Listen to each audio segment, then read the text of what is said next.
നമസ്കാരം സുഹൃത്തുക്കളെ.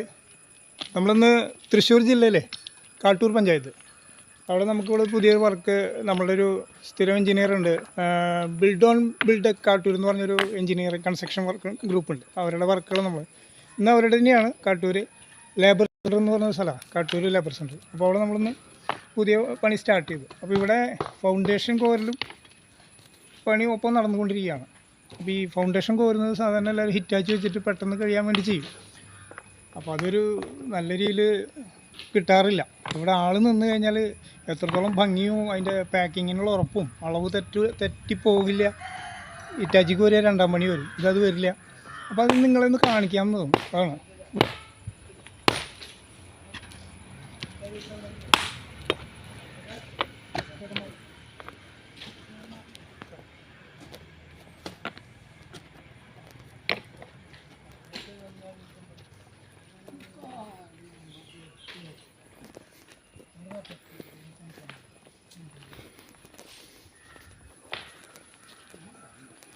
അപ്പോൾ നമ്മൾ ഫൗണ്ടേഷൻ കോറിൽ നമുക്ക് എങ്ങനെ വേണമെങ്കിലും കോരാം.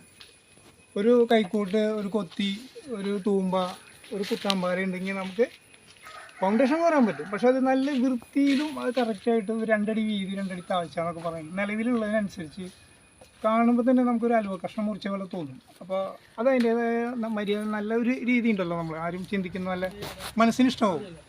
അപ്പോൾ ആ ലെവലിൽ ചെയ്തെടുക്കാൻ ഇതിപ്പോൾ ഈ ഫൗണ്ടേഷൻ എന്ന് പറഞ്ഞാൽ 1400 സ്ക്വയർ ഫീറ്റാണ്. 4 ആൾ നിന്ന് 4 ദിവസം പിടിച്ചു. കാരണം അത് നല്ല രീതിയിൽ ചെയ്യാൻ ഇതിൻ്റെ ഉള്ളിൽ നല്ലോണം വേരുകൾ ഉണ്ടാക്കി വെട്ടിയിട്ട് വേണം.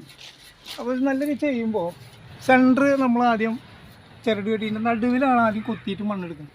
അതിന് ശേഷം നമുക്ക് 2 അടിയോളം എടുത്തതിന് ശേഷം പിന്നെ സൈഡുകൾ രണ്ടും ഇതേമാതിരി ഈ ചേട്ടൻ ചെയ്യുന്നത് പോലെ കുത്താമ്പാരയ്ക്ക് കറക്റ്റ് തൂക്കിനരിഞ്ഞ് എടുത്തിട്ടാണ് ഇതേപോലെ ചെത്തി ക്ലീൻ ചെയ്തെടുക്കുക.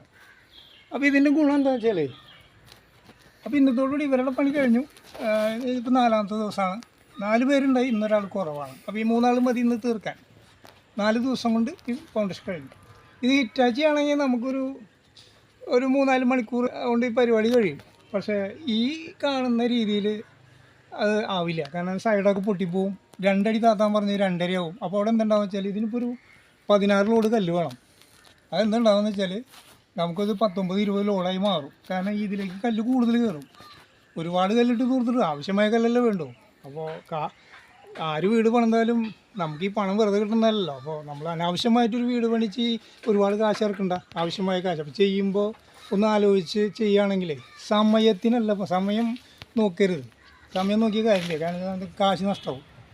നമുക്ക് എളുപ്പം കാണരുതെന്നാണ് പറയുന്നത്. ഹിറ്റാച്ച് ചെയ്യുമ്പോൾ പെട്ടെന്ന് തീരുമല്ലോ, കാശ് കുറവുള്ളൂ. പക്ഷേ ഇവിടെ നമുക്കൊരു 3-4 ലോഡ് കല്ല് അല്ലെങ്കിൽ ഒരു 3 ലോഡ് കൂടുതൽ പോയാലേ ഒരു 800 വരുന്നുണ്ട്. ഒരു ലോഡ് കല്ല്, ജാടുകല്ലെല്ലാം മടയുന്നു. ഒരു 3 ലോഡ് പോയാൽ എത്രയായി? 324 500 വെച്ചിട്ട് എത്രയായി? 1500ആയി. അപ്പോൾ എത്രയായി? 25-500ആയി. ഈ 25-500 കയ്യിൽ നിന്ന് പോകും അനാവശ്യമായിട്ട്. അതിൽ ഇവരൊക്കെ ഇച്ചിരി കോരുമ്പോൾ എന്തുണ്ടാവുമെന്ന് വെച്ചാൽ 4 ദിവസം 4 ആൾ 1200 ഒരാൾക്ക് കൊടുക്കണം. ഒരു ദിവസം എത്രയായി? 48 4800 രൂപ. 4800 വെച്ചിട്ട് 4 ദിവസം കൂട്ടാം. ആ കാശ് പോവും. അപ്പോൾ ഹിറ്റാച്ചിക്ക് എന്തായാലും ഒരു 7500 മേടിക്കും അവർ വരുന്ന ചാർജ് മണിക്കൂർ വെച്ചിട്ട്. ആ 7500 കൂടെ ഈ വരുന്ന കാശും കൂടി ഒന്ന് നോക്കി കഴിഞ്ഞാൽ ഒരു ലോഡ് കല്ലിൻ്റെ കാശ് മാത്രമേ ഇവർക്ക് നമ്മൾ കൂടുതൽ കൊടുക്കുന്നുള്ളൂ. ബാക്കി ഇതിൽ അനാവശ്യമായി കയറുന്ന 3 ലോഡിൽ 2 ലോഡ് ലാഭമാണ്. ഇങ്ങനെ നമ്മൾ നിന്ദിക്കാൻ തീരുമാനിച്ചാൽ കുറേ വേസ്റ്റ്, അത് നമ്മുടെ കയ്യിൽ പണം അനാവശ്യമായി പോകുന്നത്. അത് തന്നെയല്ല, ഈ പണിക്കൊരു ഗുണമുണ്ട്. ഇതിങ്ങനെ ചെയ്യുമ്പോൾ ഇങ്ങോട്ട് വരിക എന്ന് വെച്ചാൽ ഇതൊന്ന് നോക്കട്ടെ നിങ്ങൾ. ഈ ഫൗണ്ടേഷൻ കോരി മൊത്തം ഒന്ന് കണ്ടോ, ട്രാക്ക് കറക്റ്റ് ചെയ്തോ.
ഇപ്പോൾ കണ്ടല്ലോ നമ്മൾ ഇവർ ഫൗണ്ടേഷൻ കോരിയത് ഇതിനെ അസ്ഥിവാരം കോരാന്ന് പറയും. അപ്പോൾ അസ്ഥിവാരം എന്ന് പറയുമ്പോൾ ഇതിൻ്റെ നട്ടെല്ലാണ് പ്രധാനപ്പെട്ട ഏറ്റവും പവർഫുള്ളായ ഒരു ഏരിയ നമ്മൾ എടുത്തിട്ട് അതിൽ കല്ല് പാക്ക്. ഈ പാക്കിങ്ങിനാണ് ഏറ്റവും പ്രധാനം. അസ്ഥിവാരം അത് ഏറ്റവും ബലമായതും ഉറപ്പുള്ളതുമായൊരു സംഭവം. എല്ലാത്തിൻ്റെ ലോഡ് ഇവിടെ വരുന്നു. അപ്പോൾ അസ്ഥിവാരം എന്ന് പറയുമ്പോൾ അതിന് പല രീതിയിൽ വ്യാഖ്യാനിക്കാം, പക്ഷേ ഇതൊരു ഭാഗമാണ്. അപ്പോൾ ഇത് ചെയ്യുമ്പോൾ ഇതിൻ്റെ പ്രധാന എല്ലാ വെയിറ്റും താങ്ങുന്നത് ഈ ഭൂമിയാണ്. അപ്പോൾ ഈ ഭൂമി കറക്റ്റ് ചെത്തിയെടുത്തു. ഇതിൽ പാക്ക് ചെയ്യാനുള്ള ഗുണം എന്താ പറയുക ഇങ്ങോട്ട് വരും. നമ്മളിത് പറയുമ്പോൾ ഒരു കാര്യം ശ്രദ്ധിക്കണം. ഈ കല്ല് പാക്ക് ചെയ്യുമ്പോൾ ഇവിടെ ഗ്യാപ്പില്ലാതെ അടിമുട്ടിയിട്ട് നമുക്കിത് ചെയ്യാൻ പറ്റും. കല്ലുകൾ ഒരു കല്ല് ഇങ്ങനെ വെച്ചു, മേലെ ഒരു കല്ല് ഇങ്ങനെ ക്രോസ് ചെയ്തു, അടുത്ത കല്ല് ക്രോസ് ചെയ്തു. ഇങ്ങനെ വരുമ്പോൾ ഇതെന്തെന്ന് വെച്ചാൽ ഭൂമിയിൽ ഇരുത്തം വന്നാൽ ഇത് ബൾജാവില്ല. കല്ല് ശരിക്കും സാധാരണ ആൾക്കാർ കല്ല് കൊണ്ടു ഇട്ട് കഴിഞ്ഞാൽ മണ്ണിൻ്റെ സൈഡിൽ ചാരി കിടക്കും. അത് വെള്ളമൊക്കെ മലിഞ്ഞ് അവിടെ ഇരിക്കും.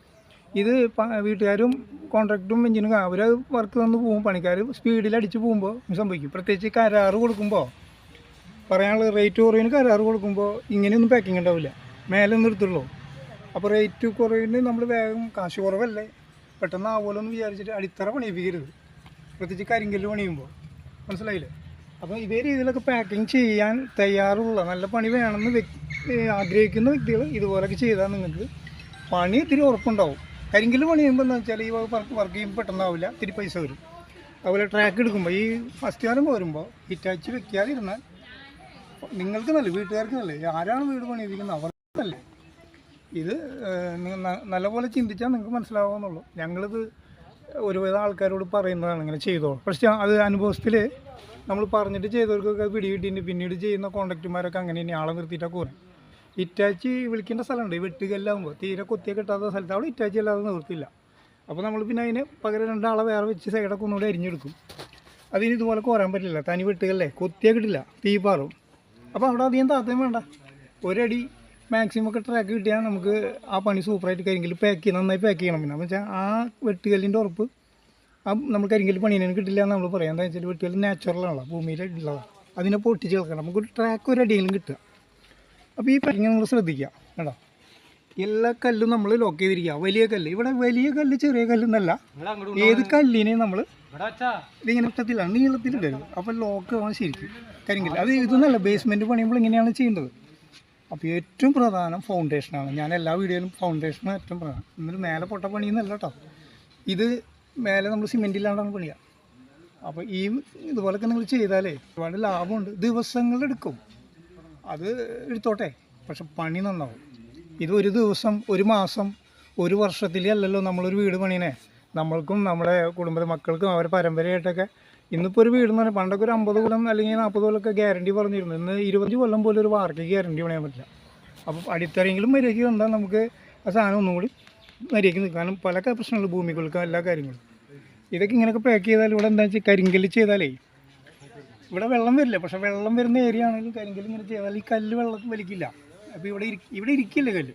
അപ്പോൾ ഇങ്ങനെ പാക്ക് ചെയ്യുകയാണെങ്കിൽ, അതുപോലെ ഇങ്ങനെ ലോക്ക് ചെയ്ത് പണിയാണെങ്കിൽ ഇരുത്തം വന്നാൽ തന്നെ അതിനെ പിടിച്ചിരിക്കും. അത് എക്സ്പീരിയൻസ് ആയ പണിക്കാർക്ക് അറിയാം. ഞാൻ പറയുന്ന പോലെ നല്ലപോലെ ചിന്തിച്ചാൽ അവർക്കറിയാം ഇതിനെപ്പെട്ട. പിന്നെ ഒരു വീട് പണിയുമ്പോൾ ഒരു സ്ട്രക്ചർ എഞ്ചിനീയർ ഉണ്ടല്ലോ, ടെക്നിക്കലായിട്ടുള്ള ഒരു എഞ്ചിനീയറെ നിങ്ങൾ ഉപയോഗിക്കുന്നത് നല്ലതാണ്. കാരണം വെച്ചാൽ സ്ട്രക്ചറൽ എഞ്ചിനീയർമാരെന്നൊക്കെ പറയും. അപ്പോൾ അവർ ഉപയോഗിക്കുന്നത് നല്ലതാണ്. അപ്പോൾ അവരുടെ ആശയത്തിൽ നിങ്ങൾക്ക് വർക്കുണ്ട്. അപ്പോൾ ഇതുപോലൊക്കെ ചെയ്ത് കഴിഞ്ഞാൽ നമ്മൾ ഈ കാണിക്കുന്ന വീഡിയോയിൽ കാണിക്കുന്ന സ്ഥലങ്ങൾ ഇതേപോലെ തന്നെ ഫൗണ്ടേഷൻ എടുത്ത് ചെയ്യുന്ന എഞ്ചിനീയേഴ്സ് ഉണ്ട്, കോൺട്രാക്ടേഴ്സ് ഉണ്ട്. അവരെടുക്കുമ്പോൾ നല്ല വർക്ക് റേറ്റിന് എടുക്കുക. അപ്പോൾ വർക്ക് നന്നാവും. പണി കിട്ടാൻ വേണ്ടി എടുക്കുന്നവരുണ്ട്. അതൊക്കെ ഒരു 10 ഉണ്ടാവുള്ളൂ. ഞാൻ കാര്യം പറയണേ, അത് വിഷമിക്കാനല്ല കേട്ടോ. അപ്പോൾ അത് വീട്ടുകാർ മനസ്സിലാക്കണം. റേറ്റ് കുറവിന് പോയാൽ പണി അങ്ങനെ ഉണ്ടാവുള്ളൂ. പിന്നെ ചില സ്ഥലങ്ങളിൽ പണിക്കാർ വന്ന് കയറുമ്പോൾ, എല്ലാ പണിക്കാരും വന്ന് കയറുന്ന സമയത്ത് ഇന്നോട്ടും തീരുമോ, എത്ര ദിവസം കൊണ്ട് പണി തീരും? പണി തുടങ്ങുന്നതിന് മുമ്പ് ഇങ്ങനെയൊക്കെ ചോദിച്ചു കഴിഞ്ഞാൽ പണിക്കാരൻ്റെ മനസ്സിലാവും. നിങ്ങൾക്കൊരു നല്ല പണി നടത്തി തരാൻ വേണ്ടിയിട്ട് അത് തരുന്നത്. ആരും കാണുന്നില്ല, പക്ഷെ ചെയ്യാനുള്ള ബുദ്ധിമുട്ടുകളുണ്ടാവും ഓരോ സൈറ്റുകളിൽ. ഇവിടെ നടക്കുന്ന പണി അതേ സ്പീഡ് അപ്പുറത്ത് നടക്കണമെന്നില്ല. കല്ലുകളുടെ വ്യത്യാസം ഉണ്ടാവും. നല്ല കല്ലായിരിക്കില്ല, വണ്ടം കല്ലുകളായിരിക്കും. 3-4 ആൾ പിടിക്കുന്ന കല്ലുണ്ടാവും. അപ്പോൾ പണി സ്ലോ ആവും. അപ്പോൾ അങ്ങനെ കുറേ പ്രശ്നങ്ങളുണ്ട്. നമ്മൾ ഒരേ സ്ഥലത്ത് ഒരേ രീതിയിലായിരിക്കും പണിയേണ്ടി വരിക. എല്ലായിടത്തും ഒരേപോലെ ചെയ്യാൻ പറ്റില്ല. വീട്ടുകാരും മനസ്സിലാക്കണം. ഈ വെയിൽ മഴ ഒക്കെ കൊണ്ടുവരുത്തിൽ പണി ചെയ്യുമ്പോൾ കരിങ്കല്ല് പണിയായിക്കോട്ടെ, ഏത് പണിയായിക്കോട്ടെ, പണിക്കാരൻ വന്ന് ഇറങ്ങുമ്പോഴേക്കും ചോദിക്കരുത് ഇന്ന് എത്ര ആൾ വേണം, നാളത്തോട് തീർക്കാൻ പറ്റുമോ. അങ്ങനെ ചോദിക്കുമ്പോൾ ആ പണിയുടെ ബുദ്ധിമുട്ട് ആദ്യം മനസ്സിലാക്കിയിട്ട് നമ്മൾ ചോദിക്കുക. ചില ആൾക്കാരുണ്ട്, ഇല്ലയെന്ന് ഞാൻ പറയുന്നില്ല. ചില ആൾക്കാർ നിന്ന് തട്ടിമുട്ടി കാശ് പഠിച്ച് പോകുന്നവരുണ്ടാവാം. പക്ഷേ എല്ലാവരും അങ്ങനെയല്ലല്ലോ. അപ്പോൾ നമ്മൾ പണിക്കാരോട് കാര്യം പറയാം, അവർ മനസ്സാക്ഷി വെച്ച് അവർ ചെയ്തു തരും.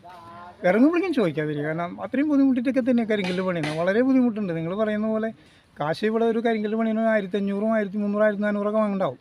പക്ഷേ അവൻ്റെ ശരീരത്തിൽ നിന്ന് ബ്ലഡ് ചോര നല്ലോണം പോകുന്നുണ്ട്. വേർപ്പിൽ കൂടെ ആയിക്കോട്ടെ പൊട്ടിയിട്ടും ഞരമ്പ് പൊട്ടിയിട്ടും കണ്ണിലടിച്ചിട്ടും കാലുമ കല്ല് വീണിട്ടും തട്ടല് കഴിച്ചിട്ടൊക്കെ തന്നെ ഇത് പണിയുന്നത്.